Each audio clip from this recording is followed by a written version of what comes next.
Vamos iniciar mais uma aula de Sociologia. Espero que vocês estejam bem. Na nossa última aula, nós estávamos falando sobre socialização e controle social. Finalizei a aula falando um pouquinho sobre o pensamento de Michel Foucault, quando ele fala sobre o modelo panóptico. O que é o modelo panóptico e o que ele representa na nossa sociedade. A ideia que o Foucault constrói sobre a sociedade disciplinar, aquele binômio vigiar e punir, pela vigilância constante em relação aos nossos atos, às nossas ações, associado sempre a uma punição. É daí onde vem a ideia da sociedade disciplinar. Na nossa aula de hoje, nós aprofundaremos um pouquinho o conhecimento sobre Michel Foucault. Então, nós temos como título de hoje, o título da nossa aula de hoje, As Muitas Faces do Poder, por Michel Foucault. Então, nós faremos uma reflexão sobre o pensamento de Foucault e a relação que Foucault vê sobre o poder, a vigilância, a punição, enfim, toda essa ideia da sociedade disciplinar que é construída a partir do pensamento, a partir da obra de Foucault. Vamos lá. A primeira ideia que é importante a gente ter é essa ideia da disciplina. O que é a disciplina? A disciplina está diretamente associada ao controle social.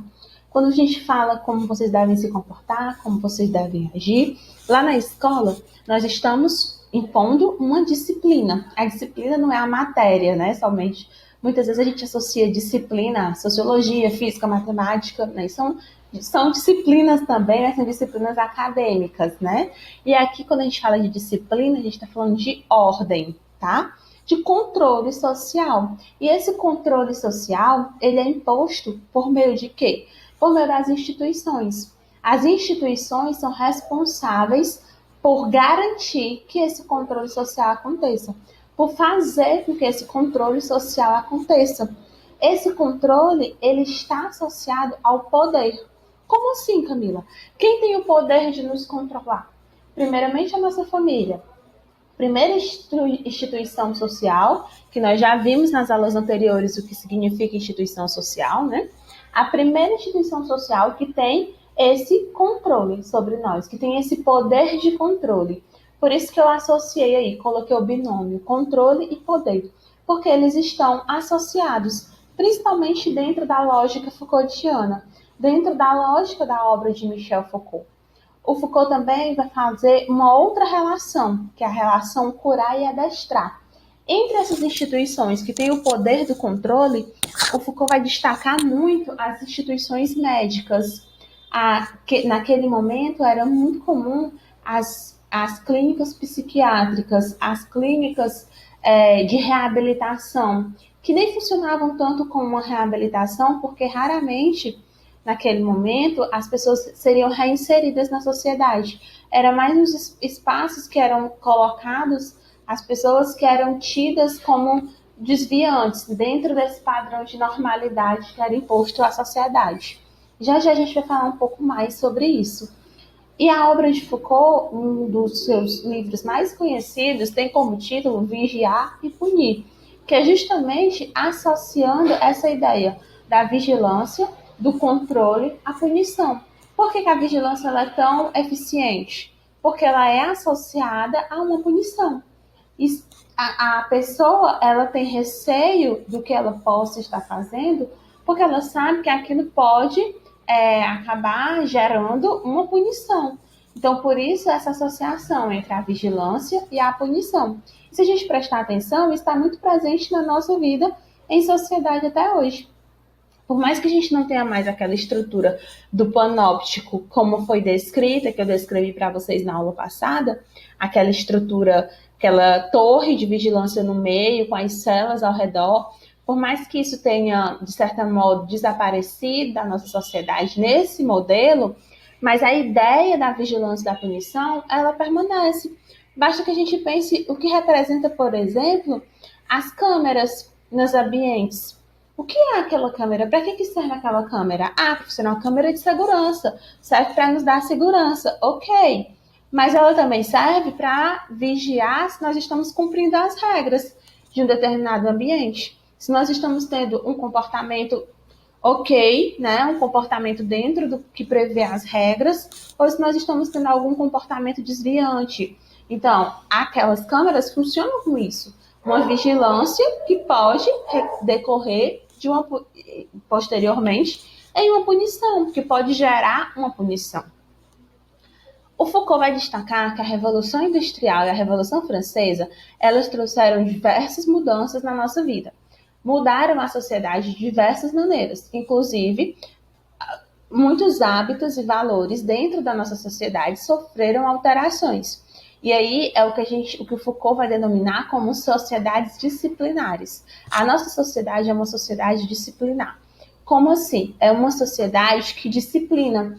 Lembra aquela definição de disciplina que eu falei lá no começo? Então, a nossa sociedade, ela promove essa disciplina. Ela está o tempo todo preocupada com isso, com nos poldar, nos orientar como nós devemos nos comportar. Começa lá na nossa casa, na infância. Como a gente deve se vestir, como a gente deve falar, como a gente deve sentar, como a gente deve andar, como a gente deve comer. Então, a nossa sociedade é uma sociedade disciplinar. E o que tem a ver a Revolução Francesa, a Revolução Industrial e a Revolução Francesa, Camila? Com o advento, com o aumento das fábricas, nós tivemos mudanças também na nossa maneira de produzir. Por isso que eu coloquei até aqui no outro slide. Só um minutinho, deixa eu passar aqui para vocês. Que aí vocês vão poder... A gente já antecipa o que eu coloquei lá no último slide. É essa ideia aqui, a forma e o lugar de produzir. As fábricas aparecem como esse lugar da produção. E a partir de que momento isso acontece? A partir dessas duas grandes revoluções. Então, o ambiente da fábrica, ele ilustra muito essa sociedade disciplinadora que nós temos. Por isso que é tão importante refletir sobre o marco que foi a Revolução Industrial e a Revolução Francesa. Porque até então, na produção manufatureira, na produção doméstica, a produção acontecia onde? Acontecia em diversos ambientes, inclusive nas casas. Então, misturava muito a prática doméstica com a prática fabril do trabalho. E a partir da Revolução Industrial e da Revolução Francesa, o espaço da produção ele é deslocado para um espaço específico, que é o espaço da fábrica. E essa sociedade disciplinar que eu estou descrevendo para vocês, ela tem toda uma lógica do controle e da penalização. Então, nós somos controlados e, porventura, poderemos ser penalizados. É exatamente a lógica do vigiar e punir. O controle, a vigilância, e a penalização, a punição. Caso haja algum comportamento desviante, algum comportamento que não condiza com aquilo que é esperado para aquele ambiente, para aquele espaço, para aquele momento. E é justamente o que eu já falei, né? A vigilância e a punição. É uma vigilância constante e necessária. Por que necessária? Porque é essa a lógica da nossa sociedade. É essa lógica do controle e da penalização. E para que eu alimente essa lógica, é necessário que haja a vigilância. Como é que eu vou controlar se eu não vigiar? Então, para fazer com que essa sociedade disciplinar aconteça, se faz necessária essa vigilância constante. E aí, chega nessa comparação entre o normal e o anormal, que é justamente o que eu estava me referindo para vocês lá no comecinho da aula. Por muito tempo, né? Hoje a gente já consegue visualizar um pouco diferente e um pouco melhor em relação a isso. Mas nesse momento aqui estava muito forte essa ideia dos padrões de normalidade clínicos, principalmente. Eu estou me referindo aqui muito a essa questão do clínico, o que é o normal. E aquilo que não se caracteriza, que não se classifica como normal, vai ser classificado como anormal. Isso gera uma exclusão social por conta dos desvios de conduta. Então, quando a pessoa não se enquadra nesse padrão de normalidade, ela é retirada, ela é excluída do convívio social, tá? Porque a sociedade não consegue encaixar aquela pessoa, enquadrar aquela pessoa. E eu coloquei essas três palavrinhas aqui, uma ligada à outra. Primeiro tem uma classificação do que é normal e do que é anormal. Aqueles que são classificados como anormais sempre entre aspas, tá? Porque aqui era um julgamento que era feito à época observando esses padrões clínicos. Hoje a gente não usa mais essas expressões, tá? Isso aqui são expressões que foram se perdendo e foram sendo ressignificadas. E essas anormalidades eram tidas como patologias sociais. E por isso as pessoas, os grupos que eram tidos como anormais, eram colocados à margem da sociedade, naquelas instituições onde a vigilância e a possível punição eram mais fáceis de acontecer. É importante também destacarmos esses saberes especializados. Eu coloquei aqui 10 exemplos. A medicina, por exemplo, é um saber especializado que tem o poder de cura, entre aspas, né? A escola também é um saber especializado que tem o poder de ensinar. Então, esse saber associado ao poder.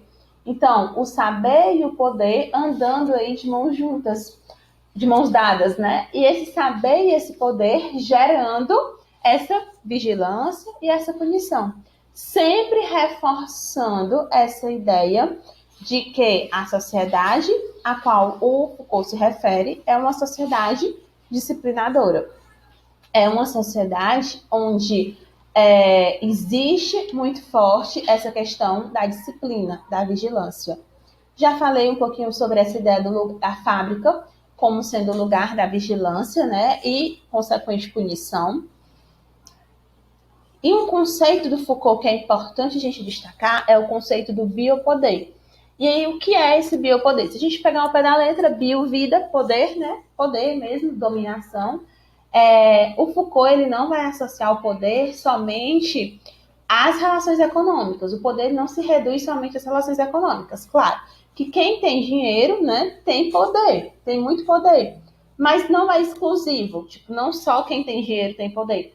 Nós temos poder em diversas áreas da nossa vida, né? Nas nossas amizades, por exemplo, vai ter uma relação de poder. Na nossa família tem uma relação de poder. No nosso trabalho tem uma relação de poder. Na nossa relação professor e aluno é uma relação de poder, onde um tem mais poder do que o outro, né? Na relação entre pais e filhos, mães e filhos, é uma relação de poder, também de hierarquia, onde um tem mais poder do que o outro. Então, essas relações de poder, elas estão nas coisas mais simples, nas nossas relações mais simples, o que o Foucault vai chamar de microfísica do poder. E o biopoder é esse poder que está associado às nossas relações humanas. Eu até selecionei aqui um trecho para ler com vocês, tá? Vou só pedir um instantinho da paciência de vocês, porque eu separei e acabei fechando aqui sem querer. Só um instante, tá?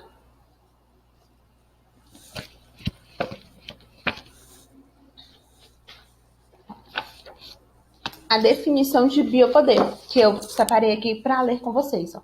O biopoder mede, calcula, prevê e, por fim, estabelece, por exemplo, que é preciso diminuir a taxa de natalidade de determinado país. Como alcançar tal objetivo? Controlando o número de nascimentos, ou seja, intervindo diretamente na vida do conjunto da população. Isso não precisa ser feito por meio de uma lei, como acontece na China, mas pode ser feito de uma maneira mais sutil, né? Falando sobre... deixa eu ler aqui, do jeito que tá. O processo de controle não depende necessariamente da repressão direta do Estado, como acontece na China, né? Que as mulheres são proibidas de ter mais de 2 filhos. Inclusive, tá em trâmite para mudar essa lei, né?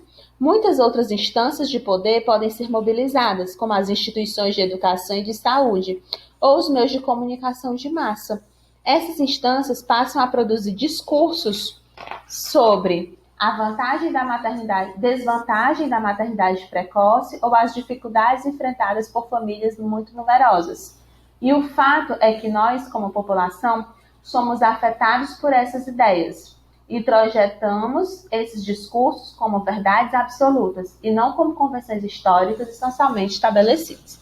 E aí eu poderia continuar, né? Mas tá bom essa leitura para explicar um pouquinho sobre o que é esse biopoder. Então, o biopoder é essa interferência do poder nas nossas vidas, de maneiras mais diversas. nas coisas mais particulares da nossa vida. O exemplo que está dito aí, né? Vamos especificar melhor. Na China, existe uma lei que é clara da quantidade de filhos que o casal pode ter. Pode ser feito dessa maneira, né? Uma lei que diz isso faz parte do biopoder, e também pode ser feito de maneiras mais sutis, como, por exemplo, falando sobre o uso de métodos contraceptivos, falando sobre as desvantagens de ter muitos filhos, falando sobre, enfim, a questão da economia, da estrutura familiar, o plano familiar. Então, vão ter vários métodos de se chegar a essa ideia do contingenciamento de pessoas por família. Então, isso é um exemplo de biopoder.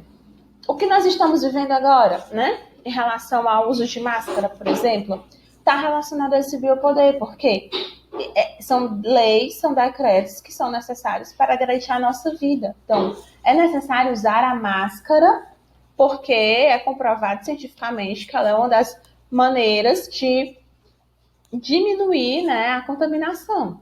Então, a máscara, o uso do álcool em gel, o distanciamento social, tudo isso é para garantir o quê? A nossa vida. Então, faz parte desse biopoder. Existe também uma outra forma de poder, que é o poder da resistência. Isso a gente vai ver nas manifestações, por exemplo, quando se existe uma lei ou uma ação política que vai contra aquilo que a gente acredita, os nossos princípios, as nossas necessidades, e a gente se manifesta, a gente vai à rua. Então, isso nós estamos aí manifestando o nosso poder de resistência. E, enfim, essas várias reflexões, né, são algumas das reflexões que o Foucault faz. Foucault é um pensador, ele não é sociólogo de formação, mas ele é um filósofo que reflete muito essas questões que estão relacionadas à sociologia e que nos faz pensar a nossa vida como esse espaço de poder, como esse espaço de luta, né? E também de resistências, quando se faz necessário. Então, quando a gente fala dessas muitas faces do poder, estamos fazendo referência a esse micropoder que que é posto no nosso cotidiano, né? E ao poder institucionalizado também. Espero que tenha ficado claro para vocês. E, rapidamente, esse binômiozinho, né? A vigilância e a punição. O controle social, em Foucault, ele poderia se resumir a essa ideia da vigilância associada à punição. E reforçando sempre essa ideia do micropoder, do poder em todas as nossas relações sociais. Não só o poder econômico, não só o poder do político, não só esse poder macro, mas também o poder micro, diluído no nosso dia a dia. Muito obrigada pela atenção, espero que tenha ficado claro e qualquer dúvida está à disposição.